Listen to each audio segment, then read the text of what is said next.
Page 21. Quotable quotes. Let us be careful, for what we plant now, it will determine what we will reap tomorrow. If we plant faith, we will reap miracles. If we plant honesty, we will reap trust. If we plant bitterness, we will reap isolation. If we plant goodness, we will reap friends. If we plant perseverance, we will reap victory. If we plant greed, we will reap loss. If we plant consideration, we will reap harmony. If we plant hard work, we will reap success. If we plant gossip, we will reap enemies. If we plant forgiveness, we will reap reconciliation. If we plant openness, we will reap intimacy. Yes, someday we will enjoy the fruits, or we will pay for the choices we plant today. Page 22, Hare and the Tortoise, Part 1. The king of the forest, the lion, once declared that he would like to have a gathering of all the animals. He issued invitations and requested all the animals to participate in the sports gathering he had organized. He wanted to spread the message of goodwill and love for all, the noble king that he was. He believed in offering opportunities for competition to one and all, small and big, weak and strong. One of the events was a race between Hare and the Tortoise. The route was agreed upon, and they started off the race. The Hare shot ahead and ran briskly for some time. Then, realizing that he was far ahead of the Tortoise, decided to rest and relax for a while before continuing the race. In the intoxication of the impending victory, he fell asleep. The Tortoise plodded on, overtook the Hare, and finished the race. The Hare woke up, but it was too late. He lost the race. The moral of the story is slow and steady wins the race. This is the version of the story we all have been grown up with. However, our very agile friend Shri Arvind Rawat has sent us an expanded version on this story and made it very enlightening. Page 23. Hare and the Tortoise, Part 1, continued. But before we continue the story, here are some more positive thoughts. 1. Every individual, however small, has his own strength. One should therefore never belittle him. 2. Like the hare, never take things for granted. A race is not won till it is actually won. A person with a careless attitude loses the battle, even though he may have much better capacity. 3. God helps those who help themselves. 4. Let us think positive, give our very best, and let God do the rest. Story continues. Page 24. Hare and the Tortoise, Part 2. The hare was disappointed at losing the race, and he did some soul-searching. He realized that he'd lost the race because of his careless attitude. If he hadn't taken things for granted, there's no way the tortoise could have beaten him. Hare approached the Lion King and requested for another match. The tortoise agreed for a rematch. This time the hare went all out and ran without stopping from start to finish. He won by several miles. The moral of the story: 1. It's good to be slow and steady, but it's better to be fast and reliable. 2. The hare lost the first round but learned a lesson. When we lose, let us learn a lesson. 3. Hare lost the race and was shocked, but success is courage when disaster falls. Failure doesn't mean we've wasted our time, but it means we have a reason to start afresh. We should not give up. Failure means we must try harder. 4. If we have 2 people in our organization, one slow, methodical and reliable, and the other fast and still reliable at what he does, the fast and reliable person will consistently climb the organizational ladder much faster than the slow, methodical person. Story still continues. Page 25. Hare and the Tortoise, Part 3. Tortoise, though disappointed, did not lose his composure. He did some thinking this time and realized that there's no way he can beat the hare in a race the way it was organized. He thought for a while and suggested to the Lion King that he is prepared to run one more race. King Lion was surprised but gave him one more chance. Tortoise made a suggestion that he would like to change the route through which they ran 2 races. Hare agreed without going into the details of the route through which they were to run. They started off. In keeping with the self-made commitment to be consistently fast, the hare took off and ran at top speed until he came to a broad river. The finishing line was a couple of kilometers on the other side of the river. The hare was confused and frustrated at this sudden turn of event. The hare sat there without doing much and just kept wondering what to do. Ultimately, he found out a circulatory route which added a few kilometers more to reach the destination. He had no choice and ran, but it was too late. The tortoise trundled along, got into the river, swam to the opposite bank, continued walking, and reached the finishing point before the hare could make it. Story still continues. Page 26. The moral of the story. Number 1. Let us start from where we are with what we have. First, let us identify our strength, accordingly select the field, and then give the challenge. 2. Tortoise lost the second round but wasn't bitter. He was calm and composed.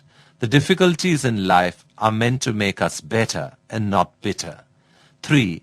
The hare accepted the challenge blindly in overconfidence, thinking, he is big, he is fast, he is reliable, and so he cannot be beaten, but the hare lost the race.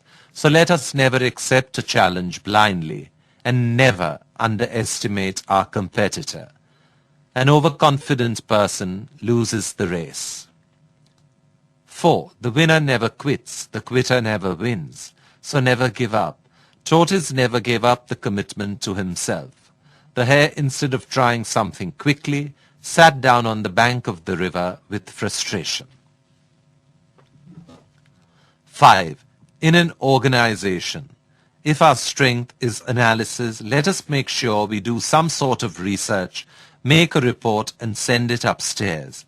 Working to our strength will not only get us noticed, but will also create opportunities for our growth and advancement.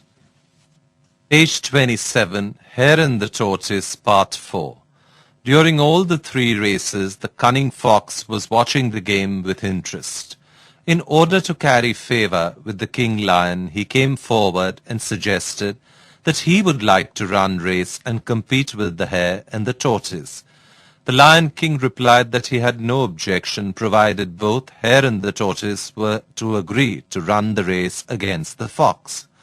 The lion therefore called both of them and informed them of the challenge thrown by the fox. Having played together 3 games, hare and the tortoise had established a rapport and therefore huddled together for a conference and ultimately came to the decision to accept the challenge. Hare and the tortoise joined hands to run the race against the fox. Fox agreed because the route was the same and his competitors were no match for him. As agreed upon, they met the next day and started off. Fox ran with all his speed without bothering to look behind and without bothering to know about the plan which his competitors had devised. On reaching the river, he quickly took the circular route on the other side. Here, in the beginning, the hare ran with the tortoise on his back up to the river. On reaching the river, they had the advantage, as the tortoise could swim and the hare sat on his back, and they easily swam and reached the other side, covering the substantial distance quickly. On reaching the bank on the other side, they again switched their roles, and with the tortoise on his back, the hare ran and reached the destination much before the fox and won the race. Page 28. The moral of the story is, 1. The hare and the tortoise had learnt a lesson. When we stop competing against each other as rivals and instead start competing against the adversary, we will perform far better. 2. Teamwork is mainly about situational leadership, letting the person with the relevant core competency for a situation take a leadership. 3. The hare and the tortoise both felt a greater sense of satisfaction. Let us share our knowledge. Knowledge shared is knowledge gained. Two heads are better than one. 4. Fox is known for his cunningness, craftiness, but that clouded his vision. 5. In an organization, it's good to be individually brilliant and to have strong core competencies. But unless we are able to work together as a team and harness each other's core competencies, we will always perform below par, because there will always be some situation at which one will do poorly and the other one will do better. Let us work together and we will be rewarded with success. This is the simple way to happiness. Page 29. Let us give the book to everyone we love. Book is the bouquet full of life. Happiness is never perfect unless it is shared. The cost, blessings and good wishes. Books collected and edited by Messrs. Paradise Packaging Private Limited, 201 Guru Prabha Apartments, Sundarnagar, Senapati Bapat Marg, Dadar West, Mumbai 28. Telephone number 24334486 or 89 or 93 or 94 or 96. Fax number 022 2438 5201. Email paradise@paradisepackaging.net. Dear reader, we shall appreciate your comments and suggestions. On behalf of all of us at Paradise Packaging Private Limited, Nitin Babubhai Mehta. Page 30. The Little Hut. The only survivor of a shipwreck was washed up on a small uninhabited island. He prayed feverishly for God to rescue him, and every day he scanned the horizon for help, but none seemed forthcoming. Exhausted, he eventually managed to build a little hut out of driftwood to protect himself from the elements and to store his few possessions. But then one day, after scavenging for food, he arrived home to find his little hut in flames, the smoke rolling up to the sky. The worst had happened. Everything was lost. He was stunned with grief and anger. "God, how could you do this to me?" he cried. Early the next day, however, he was awakened by the sound of a ship that was approaching the island. It had come to rescue him. "How did you know I was here?" asked the weary man of his rescuers. "We saw your smoke signal," they replied. The burning of the hut was a blessing in disguise. Let us never be disheartened, for God is working all the time to come to our rescue.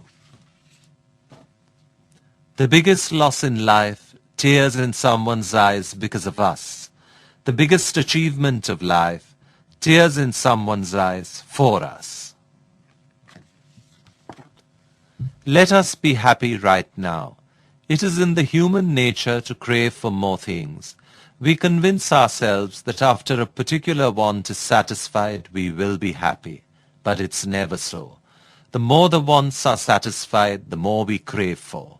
We cannot change our past, and we ruin the present by worrying over the future. We wait to be happy. The truth is, there's no better time to be happy than right now. If not now, when? Our life will always be filled with challenges. It is best to admit this to ourselves, and let us decide to be happy anyway. Happiness is the way. Let us treasure every moment that we have, and treasure it more because we share it with someone special. Special enough to spend our time with, and let us remember that time waits for no one. Let us henceforth stop waiting until our car or home is paid off, until we get a new car or a new job, until we get married, until we have kids, until we retire. There is no better time than right now to be happy. With this, I come to the end of this inspirational book. This book was read to you by Firdaus Aidenwala. Thank you for your kind attention, dear listeners.